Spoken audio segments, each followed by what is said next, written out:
Бүгінгі өтетін тақырыбымыз шершені, яғни сызудың осы кітабымен мағлұмат берейік. Бұл кітап сызу кітабы. Бұл кітап негізі, яғни орта мектепке арналған. Бұның негізгі авторы Виноградов. Бұл 1982 жылы Москвада шыққан. Негізгі авторларын атайтын болсақ, Виноградов, Ботинников, Пушенополский, Деминский сияқты авторлары бар. Бұл кітап негізі екі топқа бөлінген, 7-ші класс және 8-ші класс. Ең оңайы, яғни бастапқысы бұл 7-ші класс болып басталады. 7-ші класс басталады. Бұл 7-ші класстың бастамасында негізі, мысалы, мына жерде циркулдың қалай сызылатындығы, мына жерде циркулды қалай қоятындығы көрсетіліп тұр. Яғни бұл жерде екінші мына мысалға келетін болсақ, ал мына мысалда бұл яғни 90-ды ада 90-ды 45-ті қалай сызу керектігін көрсеткен. Сыза аламыз мынамен. Ал мына б'сімен біз 90-ды 30-ды 60-ды сыза аламыз. Яғни чершененің сызудың материалдарында істеп қойған, не керектігінде мына жерде бар. Мысалы, бумага керек, карандаш керек сияқты көптеген заттар керек. Мысалы, мына жерде карандашты қалай ашу керектігін, яғни көрсетіп қойған. 30 мм, ал ұшы 20 мм болуы керек. Оның резинке керек, кнопка керек сызу үшін. Негізі осы заттар керек. Негізі бұл жайлап қиындай бастайды. Негізі қарап тұрсақ, жайлап қиындай бастайды.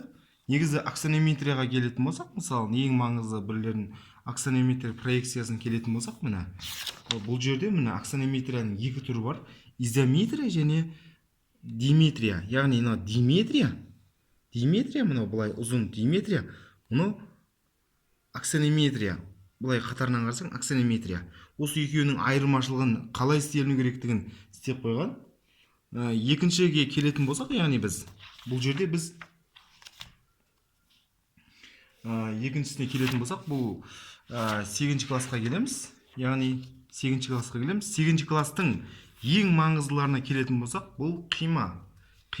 Мына жерлерде қима көрсетіліп тұр. Мынау қима, мысалы, мұны қиып тұрмыз. Бұл жерде қиманы көрсетіліп тұр. Мысалы, мына жерде мынау қима, мысалы, мына жерде мынау қима, мына симметриялық қима, симметриялық емес қималар да бар. Одан кейін мына жерлерде мыналардың бәрі қима болып есептеледі. Мынау, осылардың барлығы қима болып есептеледі. Одан кейін келетін болсақ, бұл ең маңыздылардың бірі бұл, яғни 8-ші класста өтілетін осы кітаптағы тағы бір тіліктерді көрсетуге болады. Мына жерде тіліп жатырмыз. Мынау тіліктер ішкі қуысын көрсетеді.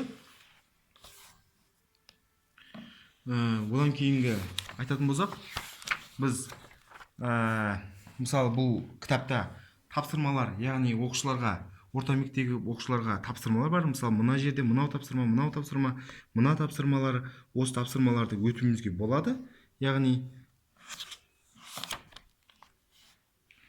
одан кейінге келетін болсақ, біз бұл кітапта тағы да өтетін нәрселеріміз, бұл мынаған мән беретін болсақ, бұл мотор, яғни аккумулятор деуге болады. Аккумулятордың бөлшектері не жерлерде, мына мысалда толыққанды көрсетіліп тұр. Аккумулятордың мысалы 7 нәрседен тұратындығы көрсетіліп тұр. Яғни бүкіл ақпарат беріп тұр. Яғни осыны біліп алсақ, машинаның құрылысы, яғни машинаның жүрегі, аккумуляторды қалай жұмыс істеу керектігін біле аламыз. Бүгінге осы.